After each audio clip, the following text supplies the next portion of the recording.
Hello friends, வணக்கம். Welcome to Shanu சமையல். இந்த வீடியோவில் ரொம்ப சுவையான மதுரை ஸ்டைலில் மட்டன் சுக்கா எப்படி பண்ணுறதுன்னு பார்க்கலாம்.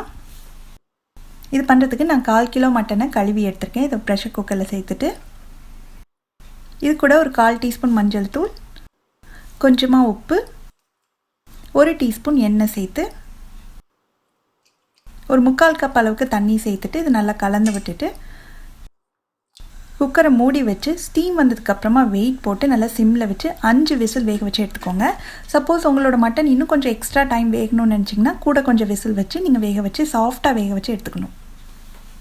இப்போது இந்த சுக்காவுக்கு ஒரு மசாலா ரெடி பண்ணணும். அதுக்கு இந்த பேனில் ஒரு 1/2 டீஸ்பூன் எண்ணெய் சேர்த்துட்டு அது சூடானதும் அதில் ஒரு 3/4 டேபிள் ஸ்பூன் அளவுக்கு கொத்தமல்லி விதை, ஒரு 1/2 டீஸ்பூன் மிளகு, 1/2 டீஸ்பூன் சீரகம், 1/2 டீஸ்பூன் சோம்பு, ஒரு சின்ன துண்டு பட்டை, 2 கிராம்பு, 1 ஏலக்காய், 4 காஞ்ச மிளகாய், இது எல்லாத்தையும் சேர்த்து கருகிடாமல் நல்ல ஒரு வாசனை வர அளவுக்கு வறுத்துக்கணும்.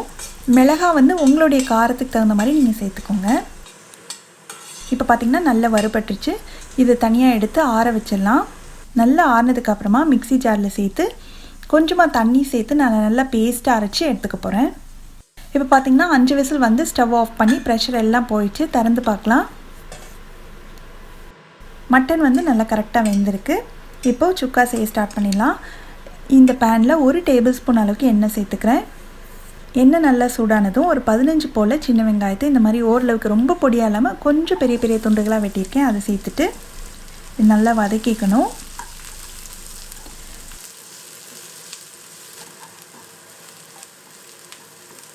வெங்காயம் நல்லா பாதி வதங்கின உடனே இதில் கொஞ்சமாக கறிவேப்பிலை, 1 டீஸ்பூன் அளவுக்கு இஞ்சி பூண்டு விழுது சேர்த்துட்டு நல்லா வதக்கிக்கலாம். அந்த வெங்காயத்தோட கலரும் லேசாக கோல்டன் கலராக மாறுற அளவுக்கு இதை வதக்கிக்கணும். இஞ்சி பூண்டோட பச்சை வாசனையும் போகணும். இப்போ இந்த அளவுக்கு வதங்கின உடனே நம்ம வேக வச்சு வச்சுருக்கோம் இல்லையா, அந்த மட்டனை அந்த வேக வச்சு தண்ணியோடையே சேர்த்துக்கலாம். இது கூட நம்ம அரைச்ச விழுது, கொஞ்சமாக மிக்ஸி ஜாரை கழுவி அந்த தண்ணியும் சேர்த்துக்கலாம். அதுக்கப்புறம் இதுக்கு உப்பு சேர்க்கணும். ஏற்கனவே மட்டன் வேக வைக்கும்போது உப்பு சேர்த்துருக்கோம். அதனால இந்த மசாலாவுக்கு இதுக்கு தகுந்த மாதிரி கொஞ்சம் கம்மியாக சேர்த்துக்கோங்க. இது நல்லா கலந்து விட்டு ஸ்டவ்வை மிதமான தீயிலேயே வச்சு இந்த மசாலாலாம் அந்த மட்டனில் நல்லா இறங்கி ஓரங்கள்லாம் நல்லா எண்ணெய் பிரிஞ்சு வரணும். அது அப்போ தான் சுக்கா ரொம்ப டேஸ்ட்டாக இருக்கும். இது நல்லா கலந்து விட்டுட்டே இருக்கலாம். நம்ம சேர்த்து தண்ணிலாம் வற்றிட்டே வருது பாருங்கள், நல்லா திக்காயிட்டே வருது.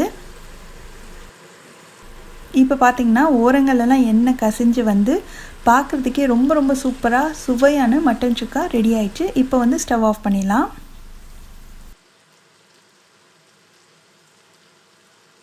நீங்களும் இந்த டேஸ்டியான மதுரை ஸ்டைல் மட்டன் சுக்கா ரெசிபியை கண்டிப்பாக வீட்டில் ட்ரை பண்ணி பார்த்துட்டு எப்படி வந்ததுன்ற கமெண்ட்ஸை மறக்காமல் ஷேர் பண்ணுங்கள். தேங்க்ஸ் ஃபார் வாட்சிங்.